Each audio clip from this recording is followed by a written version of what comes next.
Christopher Clark knew how the story of his life here on Earth would end years before his passing. ALS, also known as Lou Gehrig's disease, would be his demise. But in the meantime, he just wanted more ordinary days. For 4 years, he and his wife, Lisa, worked together day after day for that goal. They definitely cried together, but they also laughed and loved. They took confidence in knowing this must be God's plan for Christopher's life. But now that he has passed, Lisa is left with day after ordinary day without Christopher, and she has found it was much easier to grieve with him than to grieve without him. Lisa Valentine Clark is a writer, actress, and the host of The Lisa Show on BYU Radio. She is a founding member of the theater as improv comedy troupe, The Thrillionaires. Writer, producer, and actress in the new movie, Once I Was Engaged, a host for 3 seasons on the TV show Random Acts, and stars in the BYU TV production Show Offs. She is the mother of 5 and author of Real Moms, Making It Up As We Go.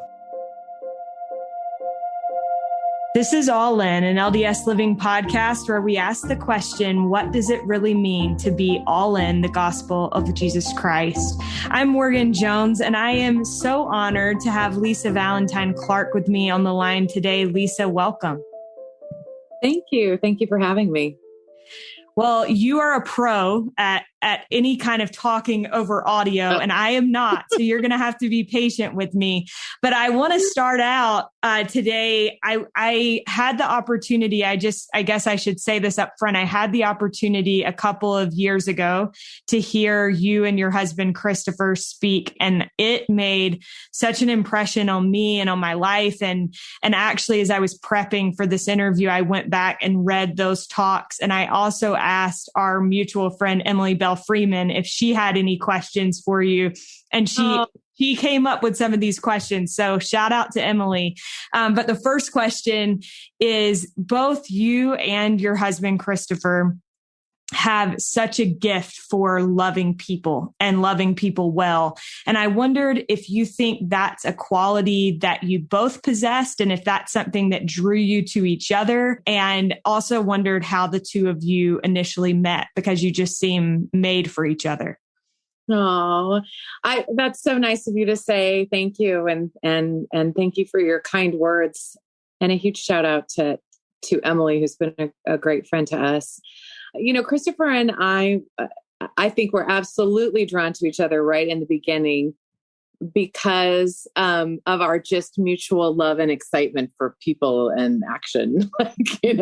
We met in a student production for English majors that was a theatrical. I want to say it's a play, but I don't know what it was. It was called Mysteries Creation, and it was in a compilation of a lot of different Bible stories.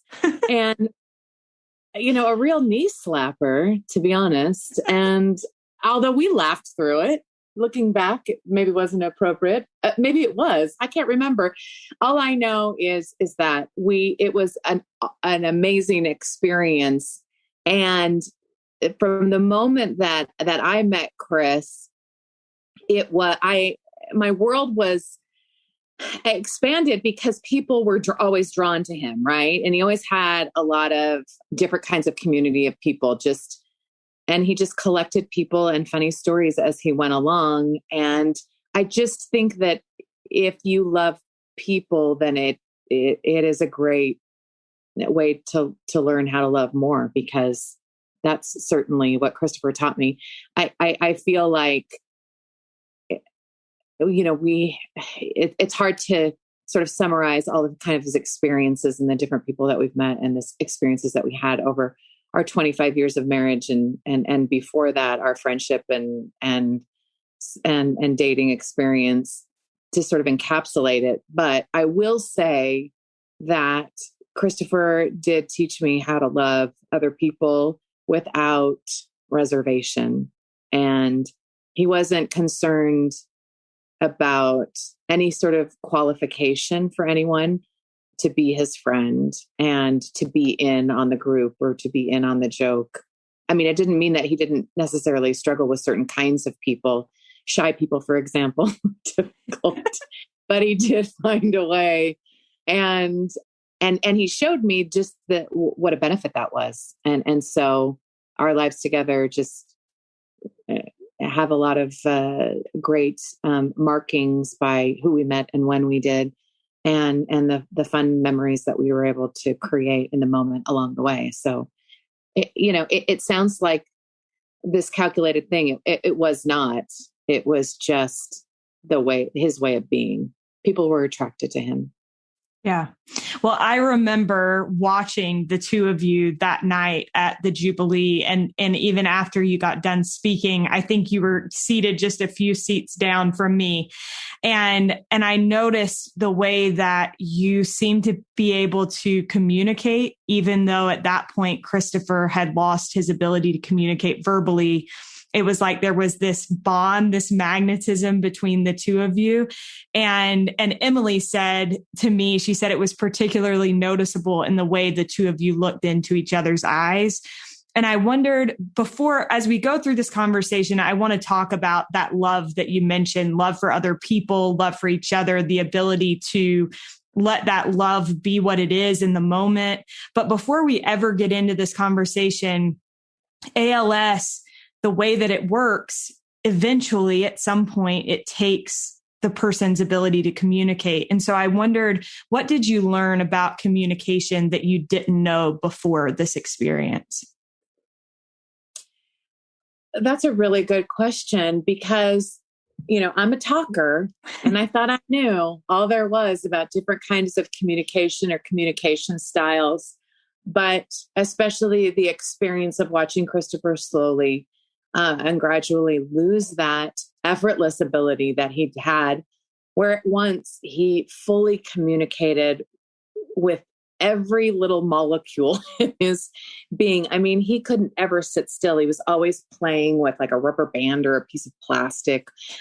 His hands and his fingers were always moving in front of his face, and he was shifting and he didn't sit still very often. And so to be such a vibrant physical communicator, to sit in that chair so patiently and communicate only with a slight movement of his neck to communicate, and his eyes, which he strained so hard at the end just to try to communicate emotion, feeling and ideas. Not only did it increase my love and admiration for him as a person, but it changed the way that I was able to understand how we really communicate in those, and I'm not even talking about, emotional or subtle, the things that you don't say with your expressions or with the words, but I just mean like spirit to spirit, like on a very spiritual level. And, that was a hard one. And Christopher and I, as soon as we met, even when we were just friends, started a conversation, an ongoing conversation that only stopped when he passed. And I just think now when I look at people, and sometimes when I'm talking to them, although I try to stay really focused, I look at it in a different way, and I try to think, what is it that they're really trying to communicate right now? That's something that I had never previously thought about. Absolutely. Well, I think it's so interesting to think about I love the way you said you started an ongoing conversation, and that didn't end when he lost the ability to speak, and that we're all communicating with each other, spirit to spirit. And some obviously are deeper connections than others. But I love that. And I want to dig in a little bit into this experience that you have had over the past few years. You have talked about what it was like to learn of Christopher's diagnosis. You knew he was going to pass away at some point, but it's an interesting diagnosis because he doesn't pass away in an instant in some sort of accident, but there's also not a treatment that could be promising in any way. So instead, you knew right off the bat that you were likely going to watch him slowly slip away, which I think is just excruciating. So I wonder how, Lisa, did you deal with that? Well, thank you for acknowledging that it would be excruciating. It was. Sometimes I think well-meaning people, in order to frantically search for a silver lining, try to grab one out of the air and say things like, well, at least dot, dot, dot, got to have those conversations, say goodbye. They're trying to look at all the blessings. And I understand why they do that, in order to lessen sort of the absolute panic and misery that they would imagine that experience would like, in a hopes that it's less than what they think it might be. As if weighing it once, a loved one dies suddenly, as if we need to judge and decide which one is worse. Right. They're both awful. They're both horrible. I've only experienced one, but my pain doesn't certainly take that away from somebody whose loved one died without them getting a chance to say goodbye or whatever. So it was excruciating. It was a special kind of intimate, horrible torture, just to see not only the person that you love the most, but a good person who only becomes better and better every day, to experience and adapt and experience another loss and another loss and another loss with a good attitude. It's just, an experience. I'm sure that I don't fully have all of the words to express really what it was. But I will say that watching him do that obviously changed me in a lot of ways, and changed him and changed our relationship. And the choice was for each one of us and together as a couple to decide how we wanted it to change us. And when I look back on it, it's hard to answer questions like this one, because I feel like there's nothing necessarily that I can say that will put a nice bow on it or a button on it, that it kind of just sort of sinks down inside your soul and changes you in a fundamental way, helps you to see the world differently, your role in it differently, the role of suffering, the role of relief, the role of and incredibly expansive things like the atonement and things like it mean completely different things. And I don't know if that helps. And that's certainly not answering your question fully, but I just feel like it's worth, just sort of saying that and kind of leaving it a little bit on for a conclusion, kind of on that. Like, it is an experience that is hard to share with other people, not just say, hey, this is what happened and this is what I think and this is what we learned.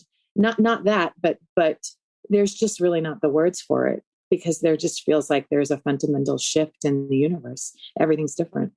Yeah. Well, and Lisa, I should say up front, I appreciate you being so raw and honest, because I think you're right. There is no way to put a bow on it or to make it sound like, and here's the happy ending of this story, because right now there is not a happy ending. And I get that. And I want, as we go through this conversation, I want you to know I want total honesty. And I appreciate you giving that. I want to come back to something that you just mentioned when you said well-meaning people sometimes will try to, and I think this is something that a lot of us have experienced, right? Somebody goes through something that we ourselves have never experienced. And in an attempt to show empathy or to relate, we find ourselves saying things, and maybe later we think, oh, I shouldn't have said that. You have now had the experience of being on the receiving end of a lot of comments and a lot of efforts to receive service. And I loved at one point you said that you were so overwhelmed by feelings of grief and sorrow that you just wanted to marinate in it. And I think that that's a feeling that a lot of people can relate to across different circumstances. You also said when we do that, when we remove ourselves from others and put ourselves outside the line of influence and love and the ways that people can serve us and love us and help us, and be a very connected part of our lives for preservation or for protection, it limits the ways in which the Lord can bless us. And so I wonder, when you are in that space of just wanting to feel like alone in your grief and wanting to process everything that's going on, how do you allow yourself to continue to connect to others and to be served? And what did you learn through that experience of being served by others? Well, and let me be very clear too. I feel like when someone is going through the worst part of their life, it's better to say something than to not say something, even if it is the wrong thing. Right. And I feel like it would be helpful to talk about mourning more, to talk about grief more, to be less afraid of it. You know, all of us are grieving and mourning lots of different things on different levels. And sometimes I think that we want to protect others from our pain because we think it will swallow them up. You know, I certainly have had those moments where I thought this pain of what I've lost of the world. And I know it sounds dramatic, but I really feel this way. The world lost Christopher Clark, you know, all the future, you know, productions and friendships and laughter and influence. And so I feel like we all have reason to mourn, but each one of us individually will find ourselves, you know, mourning big and little things, you know, dreams and hopes that we didn't even know we had, an idea of the future. You know, when you're younger, you really think anything is possible. And as you get older, you quietly see some doors close and some doors are slammed in your face. And you know that not all things are, you're not going to be able to have all experiences in this life. And that deserves, you know, it's time and place to be mourned and to be acknowledged. And I don't think that it's a coincidence that, you know, Christ and mourned with others. He wept with them, even though he has the power to dry all of their tears and to all power and all knowledge. So there's something significant in that. There's something significant in taking that time, though, to be alone and to ponder what that means for you, to shrink and hide away and not have to worry about your responses, your facial expressions, your manners, your anything, and to have that time alone to be quiet. That's certainly really, really important. I think in the other context, though, it's easy to get stuck in that. And I think we all know people who might quietly withdraw from people or just not fully show their whole selves to people, not do that again. Boy, I've learned that lesson, you know, whether they've gotten their heart broken, they've been embarrassed or hurt, or experienced loss for whatever reason, not fully be in the world and not fully participate in relationships and not fully give their heart away or not fully be invested in a friendship or not be fully honest or vulnerable or brave because it's such a risk. And I think now I have a little bit more empathy for those individuals because it is such a huge risk now. But without that risk, we never love deeply. We never live fully. We never experience what it is we are here to experience as humans, which is to love one another and to help one another and to learn how to understand our true nature and place in the world as it relates to God. And I feel like the only, you know, it's hard because we don't talk about mourning in those terms. You know, it's not like the only. You know, Christopher dying is certainly the worst pain, the worst loss that I've ever experienced, but it wasn't the only one that I experienced. And I had a lot of time over many years to lose a lot of other hopes and dreams and relationships and disappointments in small and big ways. And they all echo the same thing. We are not meant to do this alone. We can't do it alone. And it is humbling and embarrassing and awkward, but we have to help each other. There's just no other way, or I haven't seen another way to do it. Well, and I love that you mentioned the example of Christ in doing that with others. One of my favorite, this is going to expose me as the chick flick fan that I am. But in the movie Charlie, have you seen Charlie? There's that part where it says, you know, when Lazarus died, Jesus didn't try to explain away their grief. He didn't tell them that it would be okay. And then it says he wept with them. He loved them. And I think that has always been a powerful thought to me, that I think one of the biggest things that we can do for people in a time like what you've just experienced is to be with them. And sometimes that doesn't even involve saying anything. And sometimes it does. And like you said, we may say the wrong thing, but the important thing is to try. I just wondered, Lisa, on the flip side of this, what did you learn from the experience of caring for your husband and for serving him over was it 4 years from the time he was diagnosed to his passing? Yeah, 4.5 years. He had it for 4.5 years before he passed away. It changed my whole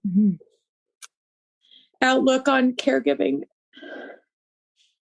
It was all encompassing, right? It was intellectually, physically, spiritually, and mentally demanding to care for him in that way, on different levels, in such an intensity. It was a privilege. And when I think of it now, I wish I were still doing it. I wasn't done yet. And although in my mind, I kept thinking, this is not sustainable. How can we keep doing this? This is, I shouldn't be able to do all these things. It changed me. It taught me about the grace of God. I think I only understood grace theoretically before that. I grew up in a very sort of evangelistic sort of Christian community, and their criticism of my faith, in a loving way. It wasn't mean-spirited, was our lack of understanding of grace. So I've always sort of carried that in my heart. Like, I wonder if that's true. I wonder if I understand that. And I prayed to understand that, since I was a teenager, and I had that experience to be able to understand what that means, in a very personal way. And I think when you care for someone and they rely on you for everything, much like a child, and I know Christopher felt so, vulnerable about it. Like, oh, you're taking care of me just like you took care of our baby. And I'm a grown man, and he felt so in the beginning, embarrassed by that and resistant to it. But he and I just decided, together, there's no other way. This is the way, this is what we're supposed to do. And we laughed and we made jokes, and we just made it ordinary. The thing Christopher wanted more than anything, and I think that this is a through line in caregiving, an idea that I hadn't thought about before, is that, everyone wants their dignity, right? Like their human dignity as an adult, whether you're taking care of someone who's small or old. And once you're able to do that in a respectful way, they just want, ordinary days. It was, all the things that we take for granted, like being able to sit up or stand or walk or brush your teeth, or, any simple movement, he slowly lost the ability to, and then, was able to conversely realize what a blessing and a miracle that it was that he was able to do it before. So I was able to walk with him in that like appreciation for all the little things, and his appreciation for his body and what he was able to do before increased. And it didn't torture him, but it was just further evidence of a loving God, and further evidence that everything in this life is a miracle, the things that we just take for granted all the time. And so now I see that like that. Caregiving also taught me to slow down. It taught both of us to slow down. We both just hit the ground running, even when we met each other, and just were so busy all the time doing good things, and having all these kids, and getting a bunch of degrees, and making a bunch of art, and just going. And it taught us to slow down and be with our family and take care of each other and nurture each other. And it was really interesting because, especially the last 9 months were very, very hard. And during the pandemic, we had to do a lot of it by ourselves. We didn't have a lot of support and we couldn't. And, he really took care of me. And I know it sounds really weird for me to say that, but he was so loving and gentle and knew the things that I was worried about or would be worried about and the things that I needed to hear. And that kind of caregiving, although it wasn't physical, but that emotional and sort of spiritual guidance that I got from him during that time was such a different kind of caregiving, but it was so needed, especially for what I would face, without him. So it's really changed my idea of so many things that it's kind of hard to just choose, one thing. Well, that was so well said. And I think as I prepped for this interview, I listened to a couple of podcast interviews that you had done previously. And I found it interesting hearing you talk about, even once Christopher lost that mobility and his ability to communicate verbally, you talked about how, he was still there helping you with your kids, and he was there when they got home, and that then there's this big adjustment. But I want to talk, before we get to the adjustment period, I want to talk about living in that space. And it seems to me like one thing that the two of you and your kids did very well is choosing to live in the moment.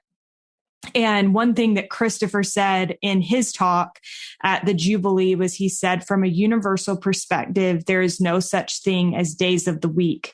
There are no calendars. There's no day or night. There's only the unwavering love and care of our Heavenly Father. And you talked about how you had this anticipatory grief, but that he was so good at keeping the focus on, well, I'm still here right now, and taking everything one day at a time. I think you even gave the example of a therapist who encouraged both of you to just cry for 15 minutes a day and to let that grief out.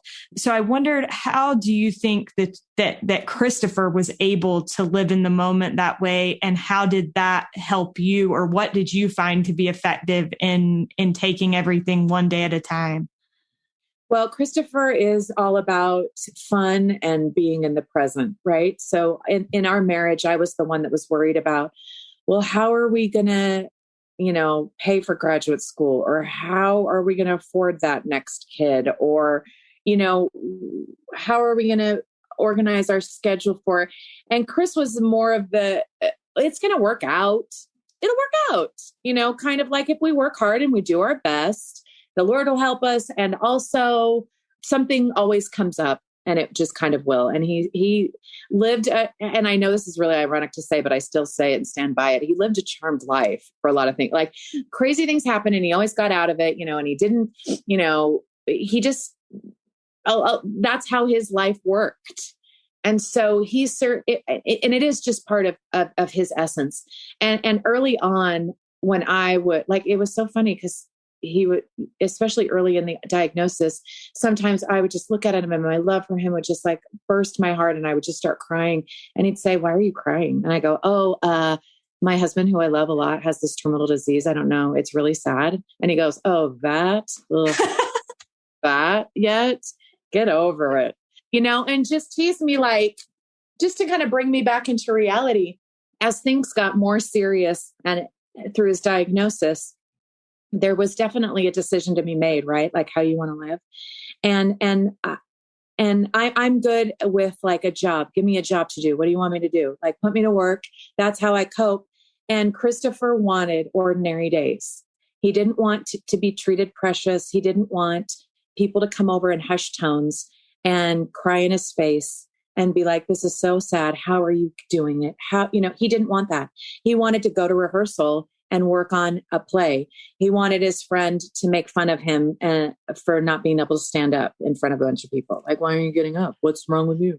What, you too good to, give a standing ovation?" Like that he wanted to be treated regular. And I realized, and something that he really, really taught me that I've thought a lot about since is that the sacredness in ordinary days, again, the things that we take for granted all the time of just, waking up and going about your day and getting something to eat and listening to the birds and just being able to open up a door when you want to and sitting down and laughing with friends and working on a project that you really want to, because all of those like little everyday moments became such a production and a difficult, as long as I could preserve an ordinary day for him, just a day where his kids are teasing and fighting and he tells them to knock it off. And then they show him something funny, on the phone, is a better day than him sitting them down and saying, when I'm gone, I want you to remember, and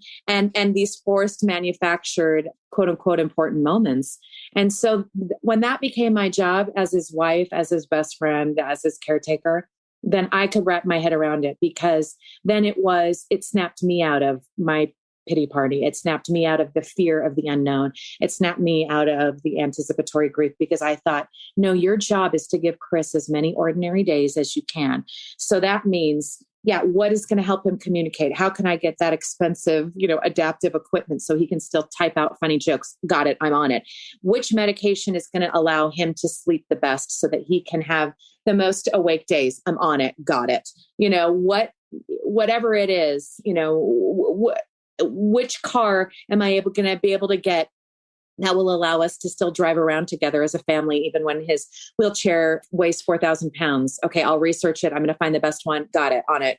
And so for me, having that kind of focus helped us to feel like a normal, regular family, because the gift that I was trying to give him and my children, frankly, was what we all crave when we're going through a horrible time, which is just normalcy, right? And just an everyday, just treating him regularly.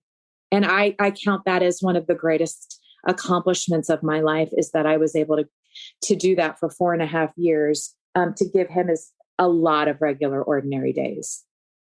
That's beautiful. I think that if all of us could appreciate a little bit more an ordinary day, then our lives would be a lot better. But I think we don't appreciate it until it starts to feel like it's being taken from us. And certainly that's something that we can learn from Christopher.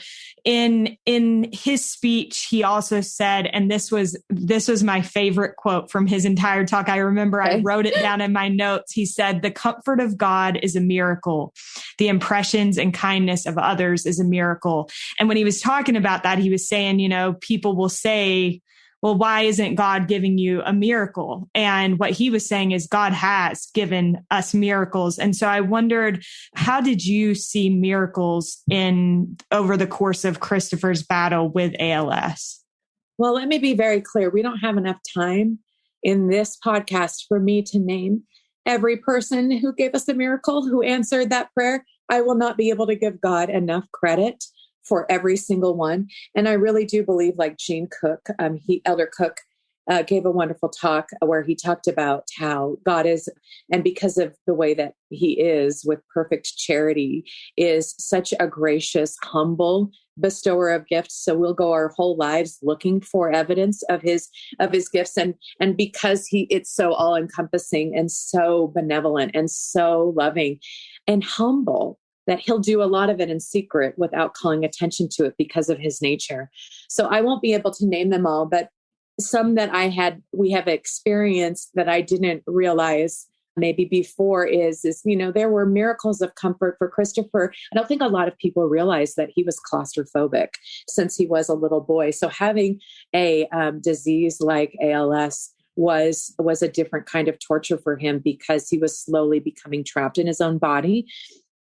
And he would have panics in the middle of the night. And sometimes, I slept right next to him until the very end, just so that he would be able to, if he needed anything, contact me. But as his mobility and his voice, he can't move, he can't talk to indicate that I need help.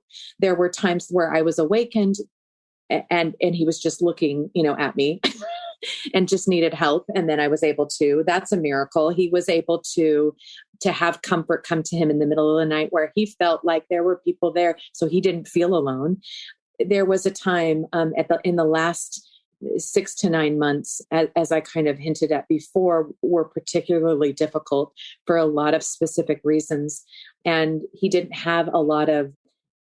was in a lot of pain. And he put on social media, I'm going to be sitting outside my window. This is during the pandemic, right?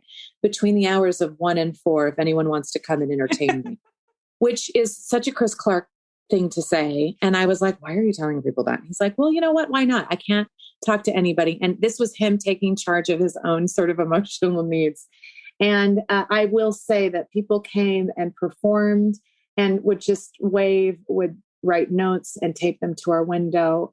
That was a miracle because I didn't know how much the kids and I needed that. I thought it was just for Chris at a time where I felt so scared and so tired and so exhausted from everything and overworked and overwhelmed. And I knew that the end was close. We received such an outpouring of individualized love and notes. And during that time that buoyed us up, all of us, the kids and me, delighted Chris. We saw Chris laugh, and Chris laughed a lot. That's a miracle. When he can barely breathe and he's laughing so hard. Again, so many different other, miracles of people just saying the right thing at the right time.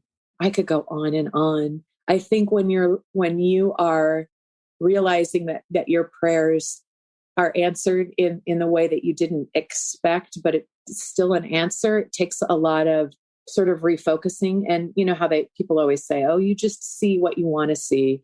I think, yeah, that's as if that's, evidence that God doesn't exist. I think seeing what you want to see is evidence that God does exist and that we are being sustained, moment to moment in even the littlest, smallest details. Now, there's a lot to have worked out about that, right? When you want one big miracle. I wanted one big miracle, just cure Chris, make him whole again, make him better, so that he can not have to go through this. And obviously the answer to that was no, but I do feel like that the accumulation of all these little miracles and some of them may seem small, but they were actually quite large. And then there's a couple of miracles too that I will say, and not to be mysterious or to not answer your question, but just to say that are like sacred, I think it's not appropriate for me to share with other people, but those miracles came too. And I think that it's really interesting because we're all sort of praying for our own miracles, right? Every day or looking for them, I think, whether we realize it or not. And I've really had to shift. And to be honest, I still am shifting sort of my will of what that means to my recognition of it and sort of try to align them together. And it's hard work, but I do think that it reveals a more gracious, more intimate, caring, and involved in the details of our lives, God than maybe we really fully talk about. Lisa, that reminds me of one of my favorite things that you said in your talk. You said that a lot of people have asked, are you mad at God? Are you angry? Are you upset? And you said that has not been our experience, but I don't judge anyone if it is. I have felt God's presence close to us. I have felt him weep for me and for us. I have felt an outpouring of his love that is undeniable. And in that outpouring, I've tried to find meaning in Christopher's suffering and my suffering and in our children's suffering. I was so touched. You said something earlier in this conversation that you said in another interview that I listened to, where you said that it was totally overwhelming, this experience. But you said, I look back now at that time and it was beautiful and it was wonderful. And I wish that I were still living it right now and I would do it again. And when I was listening to that, I was driving in my car and I was just like, holy cow, this woman, that emotion just like rips at my heart. So I wondered, especially I think in the last year, how have you felt God's awareness of you and of your children and what you're going through right now? And what have you learned about grief in the years since Christopher's passing? That's a huge question. I know. I apologize. No, it's okay. It's a question. I mean, I'm the one that said we should talk about grief more. So here I am. I think most notably, the biggest thing I've learned about grief is that there's no rushing it. There's no timetable. You know, it was easier to grieve with Christopher than without him. It's an entirely just different situation. My life in many ways seems a lot easier right now, but I wish I were taking care of him. Grief is, and I get why people don't want to talk about it. It's overwhelming. It's hard to understand. It's uncomfortable. It's a lot easier to be mad. It's a lot easier to be angry than it is to sit in grief, in sadness, in that. I love people are talking about grief in a different way thanks to WandaVision, which is a great show. And when I was watching it, I was like, oh no. For those who aren't familiar, it's on Disney. It's a Marvel thing. And I was like, I'm not even going to watch that. And I watched it and I was like, oh no. The villain is grief. What is happening? It was so well done, but, grief really is, it's just love with nowhere to go. It's unexpressed that's certainly been my experience. I feel like, after Christopher died, I just thought, well, what do people do? We just go to work now and then we come home? Like and we have dinner? Like life didn't make sense. I just thought, what are we all doing here? And I feel like grief does that. I think we have, on the table of our lives, everything sorted out into nice little categories that make sense, that we've taken our life experiences and our joys and our sorrows and our ideas and our experiences, and we've organized them into some sort of something that makes sense to us, right? Some sort of pattern. And then grief just knocks the table over and says, don't care. Now what? And so I feel like now it's to set the table up and to pick up all those experiences one by one and put them back on the table and make something new again, out of it. So it is all encompassing. And I know that people, that phrase, God doesn't give us more than we can handle. I don't think that that's true. I think God does give us more than we can handle. He's certainly given me more than I can handle. And he has asked me to do impossible things, but I have not been alone in it. It's almost as if he's really been, teaching me, okay, now sort of like be a grown-up. What do you want? What do you need? Now what? Okay, so this is the situation. What do you want? What do you need me to do? What help do you need to kind of take ownership for that? To say, to build the kind of life that I want to build, or make sense of the grief that I want to make sense of. And so it's this wholly personal, journey.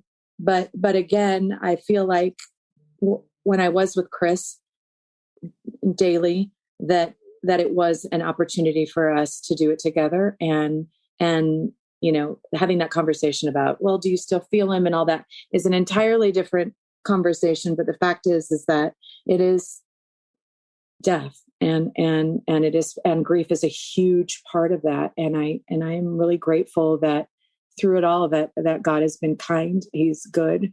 And I don't understand a lot of this life, but I do know that God is good and that he loves me, and that he asks all of us to do impossible things, but he asks us to do them with love, and he doesn't leave us alone. And so I feel like I've sort of come to the simplicity on the other side of complexity in that way, as, and that makes sense for me right now in this moment. Thank you so much, Lisa, for sharing that. And I want to pay you a compliment, and this probably is kind of unexpected, but I feel like you are such a funny person. And for you, that's exhibited in this. But that's what I'm about to say. Slapper. Oh, I know everyone's stomachs are hurting. Their cheeks are hurting because they've laughed all the way through. Thanks. I'm fun at parties. Please invite me to one. No, that's what I was going to say, is that you are a very funny person. And I recognize that being funny is where you're most comfortable. And so doing an interview like this cannot be super fun, and it's not, but it is important. And I appreciate you being willing to talk about grief, like you said, because it is important and people don't want to talk about it. And so thank you for stepping into that space of discomfort to do this. I also was thinking, as you were talking about that night, listening to you and Christopher speak, and it's so interesting because you gave his talk that night, because he was unable to speak at that point. And when I think about it, I feel like I heard him speak.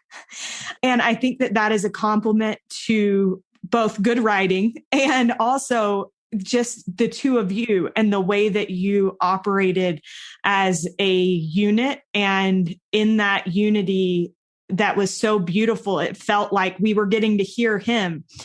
I want to ask you, before we wrap up, as you neared the end of Christopher's time here on Earth, was there a takeaway or a lesson that you think became profound for him about his experience in having battled this terrible disease? I think that, and thank you for saying that. I will say, for those who are listening and thinking, oh my gosh, she got real personal, she's laying it all out, like that might be a little too much. I will say that you don't need to feel bad for me, but I might not have done this a few years ago, but the reason why I am doing it now is because when I was in a desperate place, trying to navigate my own grief in a horrible panic and felt so alone and isolated, there were a few individuals who were willing and vulnerable and brave enough to have these kinds of conversations with me. And it helped me in ways that I can't even express. And after those experiences of those people, and there's about 3 or 4 of them that really laid it all out for me, I made a decision that I would be one of those, because it helped me so much, even though it feels so uncomfortable and I'll have a vulnerability headache later. So thank you. But in addition to that, the great thing about Christopher Clark that I wish everyone in the whole wide world knew is that he lived just openly, right? And he was who he was, and he didn't try to change in different kinds of settings. I mean, he certainly had manners and things like that, and it wasn't, but he was okay with that. You know, the hospice team at the end of our lives, you know, they come in and they check in on you, and you know, they have priests come in and counselors and spiritual advisors and stuff, because they say, listen, we know that sometimes people needlessly suffer because they're hanging on because they got to get something off their chest or they haven't worked something out. And so they were like, is there anything that you'd like to talk about? A relationship that you'd like to mend? You know, a sin you want to confess or whatever. And Christopher wasn't perfect. I'm not trying to say that, but he was like, no, I'm good. And he was, because he had the conversations that he needed to. He had lived his life in that way. And we should all be like that, you know, of saying, well, I wasn't perfect, but I did the best I could in these circumstances. And I hope everyone gives me the benefit of the doubt. And I made lots of mistakes, but I changed and I'm at peace. He wasn't afraid to die. He was afraid of suffering. And I think that there's a huge difference in that. And he didn't suffer at the end. And that was because of a promise that I had made to him and because of a great hospice team. And I think that the theme that I certainly felt, and I hope that those close to him felt too, was that it was all about love. All is love.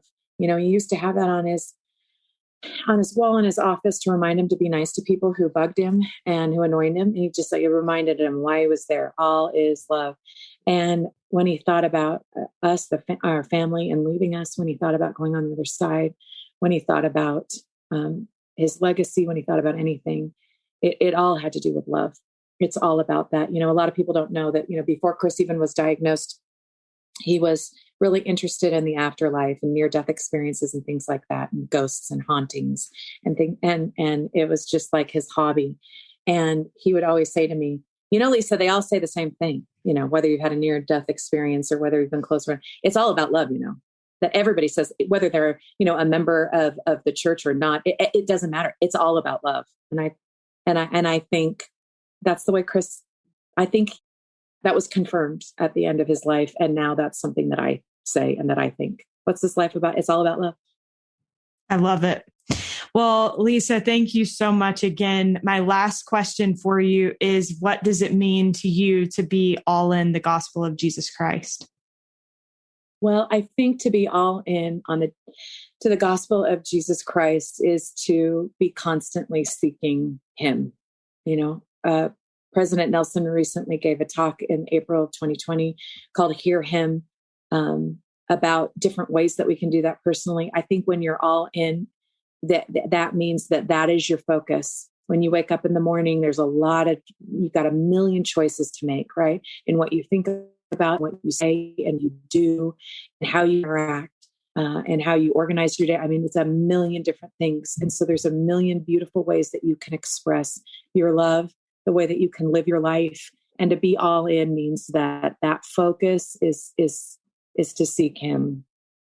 Thank you so much. I appreciate your time more than you know.